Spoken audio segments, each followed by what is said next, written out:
ಏನು ಬರೆದು ಕೊಟ್ಟಾರ ಗೊತ್ತಿಲ್ಲ. ಇದನ್ನ ತಮ್ಮ ಮುಖಾಂತರ ಮತ್ತು ನಮ್ಮ ಡಿಒ ಅವ್ರ ಮುಖಾಂತರ ಪರಿಶೀಲನೆಗೊಳ್ಬೇಕು ಸಾಹೇಬ್ರು. ಇದ್ರಾಗ ಇನ್ನೂ ತಪ್ಪುಗಳದಾವ ಸರ್, ಹೇಳಬಲ್ಲೆ ನಾನು ತೋರಿಸ್ಬಲ್ಲೆ. ರಿಜಿಸ್ಟರ್ ನಂಬರ್ ಸಹ ತಪ್ಪು ಮಾಡ್ರಿ. ಇದ್ರಾಗ ಎರಡನೇ ದಿನ ಒಂದು ಮೇಲ್ನೋಟಕ್ಕೆ ಕಾಣುದು ಸರ್, ಅವ್ರು ಹೆಂಗೆ ರಿಜಿಸ್ಟರ್ ತಿಂತಾರ, ನೀ ಎಂಥ ಮೋಸ ಮಾಡ್ತಾರ ಅಂಥೇಳಿ. ಫಕೀರಪ್ಪ ಬಾಬು ಕಿಳಿಕೆತ್ತಾರ ಸರ್. ಫಕೀರಪ್ಪ ಬಾಬು ಕಡ್ಲಿಕೊಪ್ಪ ಇದ್ದಿದ್ದು ನಿಮಗೆ ಕೊಡಬೇಕಾದಾಗ ಅದು ಹೆಂಗೆ ಆತ ಕಿಳಿಕೆತ್ತಾರ ಅಂತ ಕೊಡ್ತಾರ. ಈ ವ್ಯಕ್ತಿ ಮಾಡಿದಂಥ ಮೋಸನೋ ಅಥವಾ ಇವನು ಸ್ಟಾಂಪ್ ಹಾಕೊಂಡು ಇನ್ನೊಂದು ಮಾಡೋಣ ಗೊತ್ತಿಲ್ಲ ಸಾಹೇಬ್ರೆ.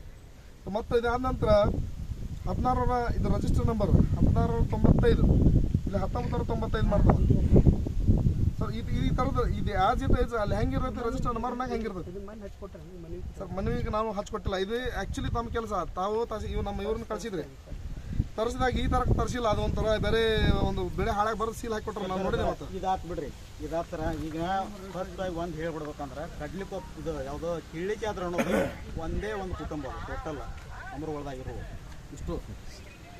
ಅವ್ರಿಗೆ ಅವ್ರು ಬೀಗರು, ಅವ್ರಿಗೆ ಅವ್ರು ಅಂತಂಬ್ರು ಇಷ್ಟು ಅದಾರ. ಒಬ್ಬಂದು ನಾವು ಪ್ರವರ್ಗ ಒಂದರ ಕೊಟ್ಟೇವಂದ್ರೆ ಆಟೋಮೆಟಿಕ್ಲಿ ನೀವು ರದ್ದು ಪಡಿಸ್ಬೇಕು ಅಷ್ಟೇ. ಅದನ್ನ ನೋಡ್ಕೊಂಡ್ಬಿಡ್ರಿ. ಪ್ರವರ್ಗ ಒಂದ್ರ ಏನೋ ವಿತರಣೆ ಮಾಡಿರೋ ಬಿಟ್ಟರು ಒಂದಿಷ್ಟು ನಮ್ಮನ್ನು ಕಿಳಿಕೆ ಅಂತ ಅದನ್ನ ನೋಡಿ ಸರ್. ಆಮೇಲೆ ನಮ್ಮೋನೆ ವಿತರಣೆ ಆಗಿಲ್ಲ, ಎಂಡೋಸ್ಮೆಂಟ್ ಕೊಟ್ಟರು ಸರ್. ಯಾಕಂದ್ರೆ ಬೇಡ ಜಂಗಮ ಅನ್ನೋದು ನಮ್ಮ ತಾಲೂಕಿನಾಗಿಲ್ಲ.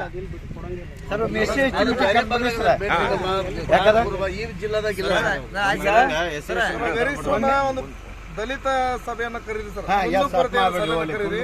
ಅದ್ರೊಳಗೆ ನಮ್ಮ ಇನ್ನು ಇತರೆ ಅಹವಾಲುಗಳೇನದಾವೋ ತಮ್ಮ ಮುಂದೆ ಇಡ್ತೀವಿ. ಅದನ್ನು ತಾವು ಕೂಲಂಕುಷವಾಗಿ ಚರ್ಚೆ ಮಾಡಬಹುದು. ಈ ವಿಷಯಕ್ಕೆ ತಾವು ಬಂದಿದ್ದೀರಿ, ನಾವು ಖುಷಿ ಆಗ್ತೀವಿ. ಈಗ ಸದ್ಯ ಮಟ್ಟಿಗೆ ಇನ್ನು ನಾವೇನು ಗಡುವು ಕೊಟ್ಟಿದ್ರೊಳಗೆ ದಯಮಾಡಿ